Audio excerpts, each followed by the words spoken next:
പ്രിയരെ, ദൈവമറിയാതെ ഒരു കാര്യവും ഈ ഭൂമിയിൽ സംഭവിക്കുന്നില്ല. നമ്മുടെ ഓരോരുത്തരുടെ ജീവിതത്തിലും നടക്കുന്നതും അങ്ങനെ തന്നെയാണ്.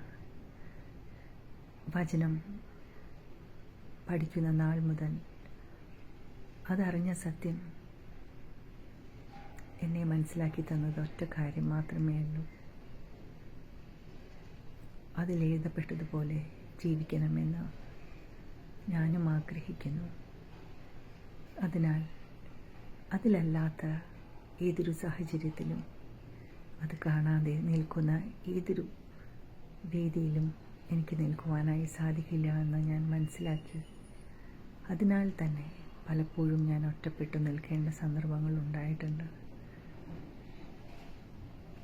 അതിനാൽ ആരും എന്നോട് പരിഭവിക്കരുത് എന്ന് ഞാൻ പ്രാർത്ഥിക്കുന്നു.